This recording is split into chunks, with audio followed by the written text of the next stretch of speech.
Hey, what's up Triathlon Trainiacs? Triathlon Taren here with your daily triathlon video, helping you nail your training, your racing, becoming a better triathlete, hopefully resulting in having a more enjoyable life in the end. Today is the third part of our series where we are taking you through figuring out and nailing your triathlon race nutrition strategy. And what we're talking about today is fluids. Now we're gonna be going through the 5 most common options that you can use for hydration during a race, and we're gonna be going through them in order of what I feel is probably the worst option, but how and who should consider using it, to what I feel is the best option. Obviously, the most common is water.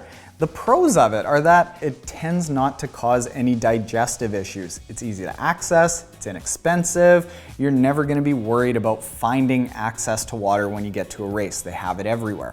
The downsides to water are probably larger than the benefits, however. Because there are no carbs in water, it's actually tough for our body to assimilate the fluids. Secondly, it doesn't have any electrolytes in it, and that ratio of fluids to electrolytes is critical for performance in our body. And I'm not even talking like race performance, I'm talking not dying performance.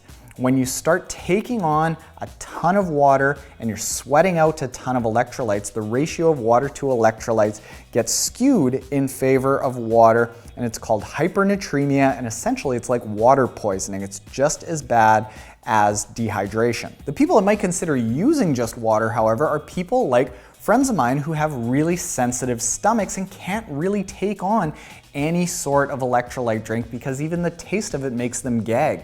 In this case, what I recommend if you're one of those types of athletes is you should be taking your water with salt tabs, because then it'll keep that balance of fluids to electrolytes correct in your body. The second option is that if you want to stick with something natural, you can go with something like coconut water. It's got a couple of benefits to it. Obviously, it's natural. Some people react really well to it because it's natural. It's easy for some people to digest. The downsides to it, however, coconut is a fairly strong taste. So you'll develop a fair bit of taste fatigue, especially over longer races.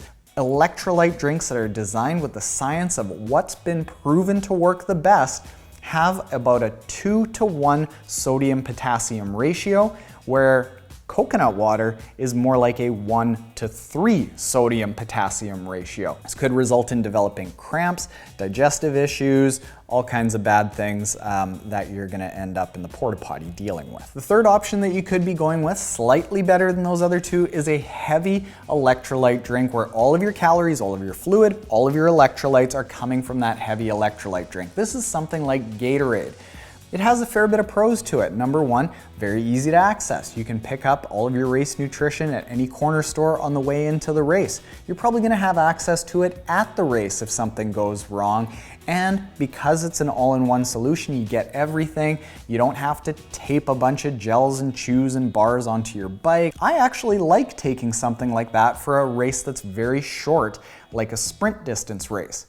The downsides, however, to it, number one is you can't customize the ratios of anything. Carbs to the electrolytes, it's given. Number two, the taste of these strong electrolyte drinks tends to be really strong. So you do get that mouth fatigue and you don't want to take another sip towards the end of a race. The third thing is that it is so strong that it's putting a ton of pressure on your stomach at a time that there isn't a lot of blood in it, because the blood is pumping into your arms and legs. It ends up often developing gut rot. You don't feel very good at the end of the race, and because it's so strong as well, with really processed sugars typically, you might have a sugar crash. The fourth option, and this is I think where we're getting into very good, scientifically proven, becoming more common options, and this is to take an all-in-one specifically designed nothing but liquid nutrition solution for the entire race. The pros to this are immense. In a lot of cases,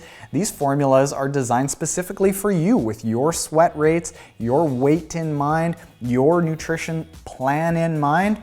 The second benefit is that because it's designed with current science in mind, you tend to have products that are designed with ease of digestion kept in mind.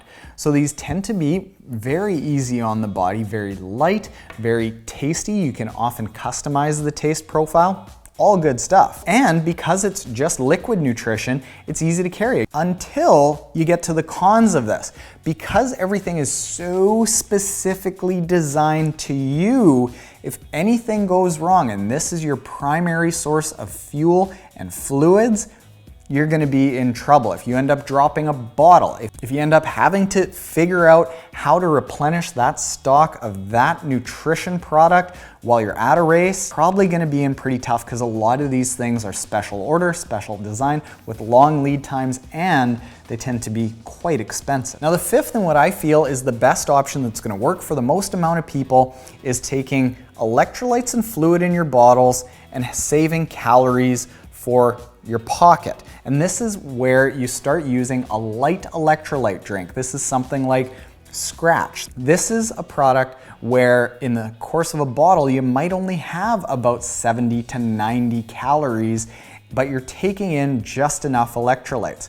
The benefits to this are you've got a little bit of calories, and that little bit of calories helps you absorb the electrolytes when you're taking it, but it's not so much calories that it's overloading your gut. So most people tend to digest this really well. Also, because these are designed to be very light, you don't end up getting that taste fatigue that you get from something that has a lot stronger of a taste. And on average, what I find is that this is the solution that most triathletes are able to deal well with because it tends to have a really nice trade-off of easy to source no matter where you are, it's easy to pack, and they digest really easily. The cons, however, are that because really all you're taking on is enough electrolytes and a little bit of carbs to digest those electrolytes, you then have to carry calories on your bike or in your jersey pocket. If you want to go and get our 4-day free program on how to calculate and schedule and figure out your ideal